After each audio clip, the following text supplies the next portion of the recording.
Hello friends, नमस्ते। आज हम बात करेंगे फैक्टर अफेक्टिंग मेंटल डेवलपमेंट, यानी कि जो मेंटल डेवलपमेंट को पे असर डालते हैं ऐसे कौन से कारक हैं, तो उनके बारे में हम पढ़ेंगे। इससे पहले वीडियोस में मैंने आपके साथ शेयर किया था कि क्या एस्पेक्ट्स होते हैं मेंटल डेवलपमेंट के और क्या उसके मेंटल डेवलपमेंट होती क्या है ड्यूरिंग एडोलेसेंस, ये हमने पढ़ा था। तो आज हम इसके फैक्टर्स पढ़ेंगे। और इससे पहले मैं कहूँगी कि अगर आपने चैनल को लाइक सब्सक्राइब नहीं किया है तो चैनल को लाइक सब्सक्राइब ज़रूर करें, चैनल को शेयर करें, वीडियोस को शेयर करें। तो चलिए बात करते हैं हम फैक्टर्स अफेक्टिंग मेंटल डेवलपमेंट की। कि हमारा इसका जो फर्स्ट पॉइंट है हमारा वो है अंडर न्यूट्रिशन ड्यूरिंग इन्फेंसी। अब देखिए जो कारक है जिनका असर पड़ता है मेंटल डेवलपमेंट का, हम वो पढ़ रहे हैं। और इसका जो फर्स्ट पॉइंट ही है, क्या है वो, अंडर न्यूट्रिशन ड्यूरिंग इन्फेंसी। यानी कि आपको बच्चे को जब बाल अवस्था होती है बच्चे की, उस टाइम पे उसको इन्फेंसी में बाल अवस्था जो होती है बच्चे की, उस टाइम पे उसको सही प्रॉपर न्यूट्रिशन फूड नहीं मिल पा रहा।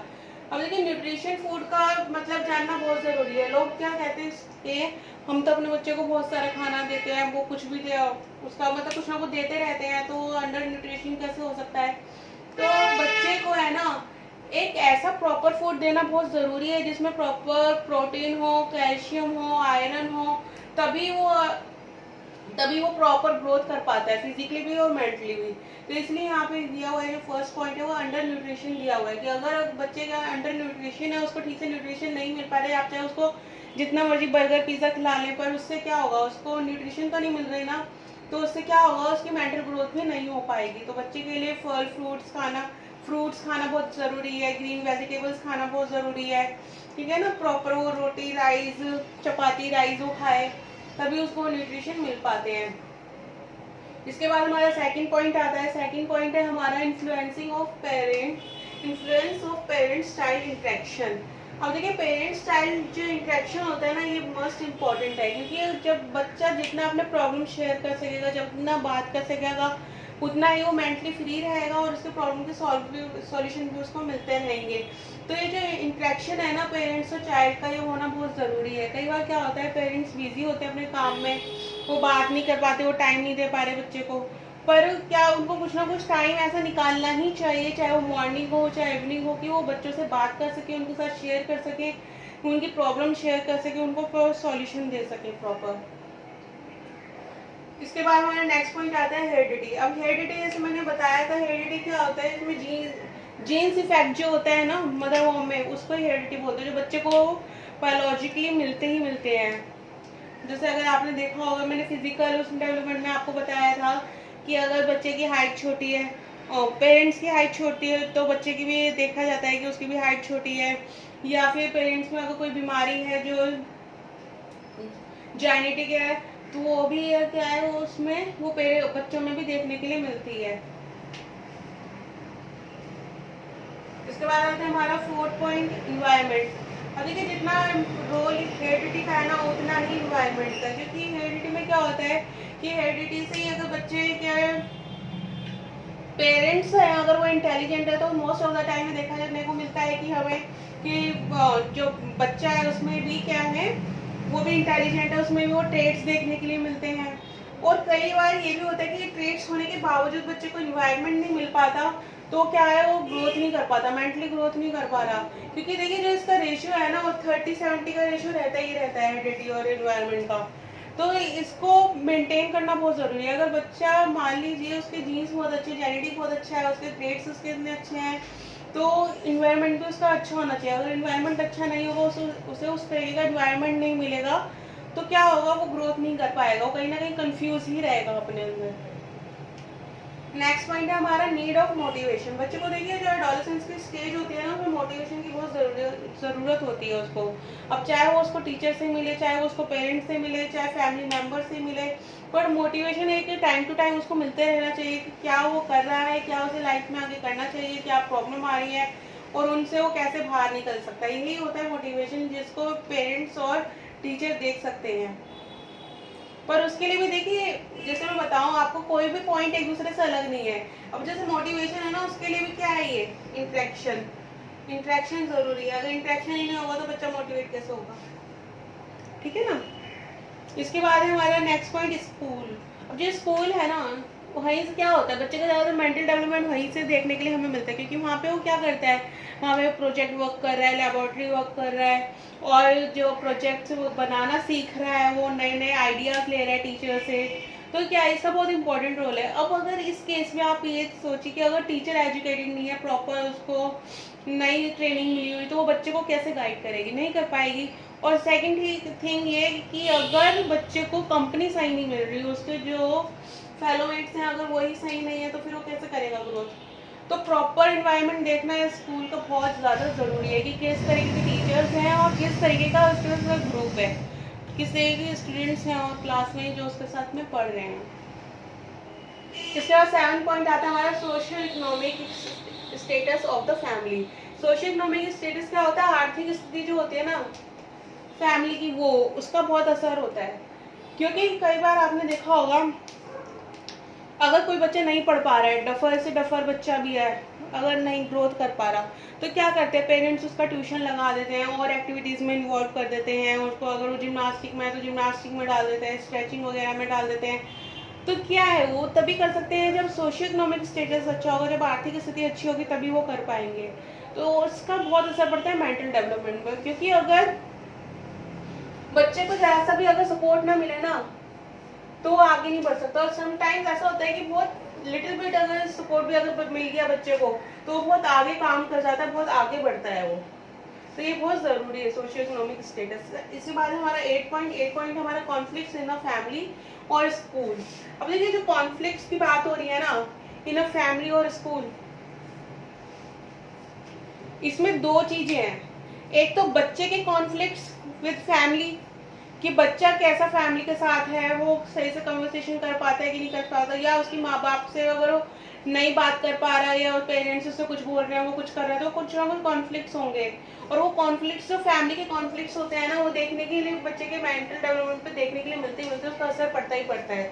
या फिर समटाइम्स ऐसा होता है कि फैमिली में ही कॉन्फ्लिक्ट्स हैं और उसका असर बच्चे पे पड़ रहा है। जैसे अगर हस्बैंड वाइफ में कोई चल रही है, कोई बात चल रही है, या और कोई रिलेटिव रह रहा है घर में, उसमें कोई बात चल रही है, तो क्या है, बच्चा वो देख रहा है, सीख रहा है, और उसमें कहीं ना कहीं वो परेशान रहता है, और उसका असर किस में पड़ता है, मेंटल डेवलपमेंट में पड़ता है। इसी तरह से स्कूल में अगर वो टीचर से नहीं बता पा रहा, टीचर से उखड़ा हुआ रहता है, जैसे आपने देखा होगा कई बार बच्चे टीचर के नाम रख देते हैं अलग अलग, कि वो तो ऐसा है, वो तो वैसा है। तो वो क्या है, कॉन्फ्लिक्ट्स हैं। क्यों? क्योंकि वो टीचर से बात नहीं कर पा रहा, वो अपनी बात डिस्कस नहीं कर पा रहा, या टीचर उसकी बात को समझ नहीं पा रही है। वो बच्चा उसको नहीं समझा, टीचर को नहीं समझा पा रहा, टीचर उसको नहीं समझा पा रही, तो क्या होगा, कॉन्फ्लिक्ट्स होंगे ही होंगे। और जहाँ कॉन्फ्लिक्ट्स होंगे वहाँ पे मेंटल डेवलपमेंट असर करेगा। तो ये फैमिली और स्कूल दोनों से हो सकता है। उसके बाद नेक्स्ट पॉइंट है हमारा 9 पॉइंट फिजिकल ग्रोथ। अब देखिए बच्चे की फिजिकल ग्रोथ पे भी बहुत असर पड़ता है मेंटल डेवलपमेंट पे, जिसकी मैंने अभी अपने पिछले वीडियोस में शेयर किया था फिजिकल ग्रोथ के बारे में। तो उसमें मैंने आपको बताया था कि क्या उसके फैक्टर्स रहते हैं, क्या इफेक्ट रहता है उसका, किस तरीके से बच्चे को एनवायरनमेंट वगैरह मिलना चाहिए, वो सब मैंने आपको बताया था। अब देखिए फिजिकल ग्रोथ में अगर बच्चे को आपने देखा है कि अगर और बच्चों के बराबर वो काम कर पा रहा है, और अच्छे से उसकी ग्रोथ बहुत अच्छी है, उसकी हाइट अच्छी है, और बच्चों में ये भी होता है कि किसी का वेट ज़्यादा होता है तो उसको मोटा मोटा चिढ़ाने लगते हैं, तो ये क्या है, ये फिजिकल ग्रोथ का इफेक्ट है ना, जो उसके मेंटल डेवलपमेंट पड़ रहा है। अगर कोई बच्चा मोटा है और सारे बच्चे उसको बुलिंग कर रहे हैं, उसको बोल रहे हैं कि तू तो मोटा है और तू तो ऐसा है वैसा है, तो क्या होगा, जो बच्चे के साथ वो जिस बच्चे को ये सुनने को मिल रहा है उसके मेंटल डेवलपमेंट पर असर पड़ेगा ना। तो यही चीज़ है कि अगर फिजिकल ग्रोथ आपकी लैक हो जाती है तो कहीं ना कहीं उसका इफेक्ट मेंटल डेवलपमेंट में पड़ता ही है। और अगर इस बीच में फैमिली का सपोर्ट ना मिले तो बच्चा बिल्कुल उसका मेंटल ग्रोथ एकदम डाउन हो जाता है। तो ये क्या है कि एक दूसरे से, जैसे मैंने आपको बताया, ये मेंटल डेवलपमेंट और ये फैमिली से, तो ये कनेक्टेड है। कि क्योंकि एक प्रॉपर इन्वायरमेंट, एक प्रॉपर फैमिली बैकग्राउंड, एक प्रॉपर सोशियो इकोनॉमिक स्टेटस होता है, तभी एक बच्चा सही रास्ते पे चल पाता है, मेंटल डेवलपमेंट कर पाता है वो। इसके बाद में देखिए 10 पॉइंट है हमारा फैमिली साइज। अब मेंटल डेवलपमेंट में फैमिली साइज का कैसे असर पड़ेगा। अब फैमिली देखिए, फैमिली जॉइंट फैमिली भी होती है, न्यूक्लियर फैमिली भी होती है, तो उसका क्या होता है ऐसा, क्योंकि देखिए जब जॉइंट फैमिली होती है ना तो बच्चे के ग्रैंड पेरेंट्स उसके साथ रहते हैं, तो जिससे बच्चे को सीखने के लिए मिलता है।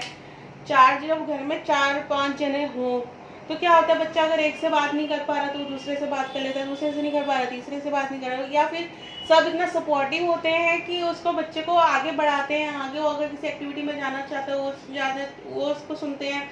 और अगर बच्चे के साथ कुछ गलत हो रहा होता है तो वो बच्चा डिस्कस कर सकता है। तो फैमिली का साइज बहुत इंपॉर्टेंट है, कि आजकल क्या न्यूक्लियर फैमिलीज है, ज़्यादातर हम देखने के लिए मिलता है हमें।